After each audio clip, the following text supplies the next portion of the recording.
Hi, this is Scott Garibay, and today we're going to talk about Marvel Multiverse role-playing game, the Iron Snow campaign, and this is the campaign with Green Goblin as a hero. Quite interesting.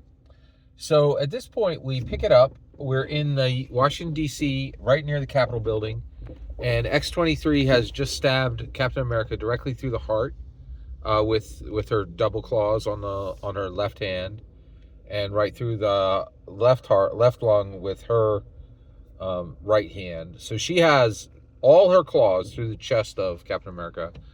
Uh, One hand claws through the heart, one hand claws through the lung, and then um, Hulk grabs X-23 by the head and said, and by the way, the reason, grabs X-23 by the head and by the waist and says, if you pull those claws out of Captain America, I'll rip your head clean off your body, right?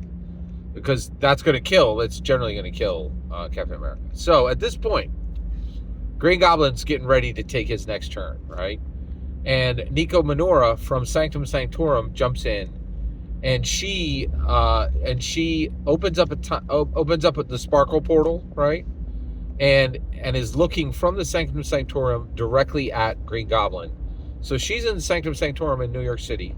Green Goblin is at the Capitol building in Washington, D.C., and Nico Minoru starts talking to him through a portal, and he's like, hey, what's going on? And she's like, okay, listen, calm down.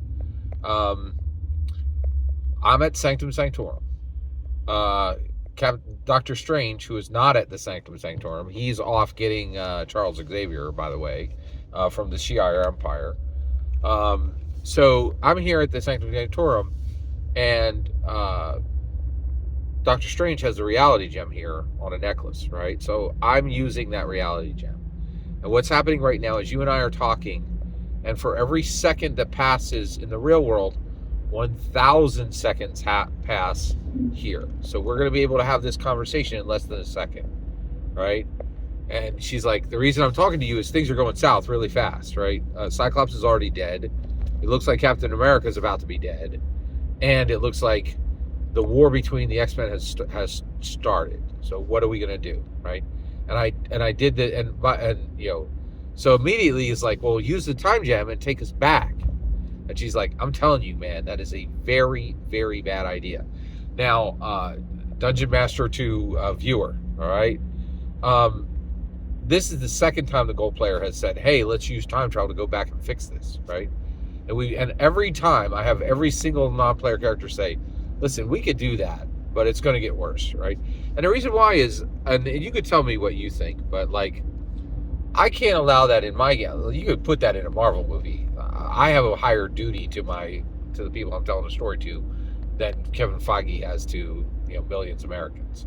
Problem is, once you do that, it always comes up. You're like, well, why don't we just time stone back and fix the problem? And I think, and to me, the answer is every time you do that, it's going to work. It's going to be worse, right? So time travel is not really a good solution because it's only going to make things worse, right? So, and I don't understand how we're going to run a tabletop role playing game with every time something bad happens, they just need to go get some time travel solution and then everything's fixed. It's just not. It doesn't seem viable, right? So I've been shutting this down by just the NPC saying, hey, that's a really bad idea. Now, and actually to his credit, the Gold players every time is like, okay, I get it. We're not going to do that, right? So, but what Nico Minora is saying here, the caster from Runaways, she's saying, I'm not going to turn time back, but I will slow it down, right? And then that gives him a lot of power, and that's exactly what Green Goblin. So Green Goblin's like, hey, all right, here's what I want you to do. All right, this is great. Keep the slow time on, right? And I'm going to get Captain America to safety. So he does, right? So Green Goblin then very gently, very slowly pulls Captain America off of X-23's claws, right? And then also he made a logic check, and I made him remind. Oh yeah, and I'm sorry. So then I actually made him make a logic check first. I'm like, by the way, like if you just take Captain America somewhere in slow time, and then Hulk wakes up with X-23 and Captain America's gone, he's likely to rip her head off, and then she'll die, right? So he physically separates X-23. He takes Captain America off and just leaves him standing, right, upright, because the gravity isn't like affecting him because it's low time, right? And then he physically moves X-23 away from Hulk. Okay. Then he runs Captain America all the way to the hospital, very gently, right? And by the way, he was able to take him off of X-23's claws because he won't bleed out, because no time is really passing. Only like 2 or 3 seconds are going to pass by the time he's able to do all this, right? Because he essentially has like 3,000 seconds to get him to the hospital, right? So he gets him to the hospital set and gets the entire, and brings him right into the surgery area and puts him on the gurney and puts a message on him saying, hey, I'm Captain America. I've been stabbed by X-23, and I need you to help me, please, because I've been stabbed through the heart and through the lung, right? So then he leaves him in a hospital, goes all the way back, and then sets up all of his pumpkin bombs. He sets up the explosive pumpkin bomb in Hulk's hand.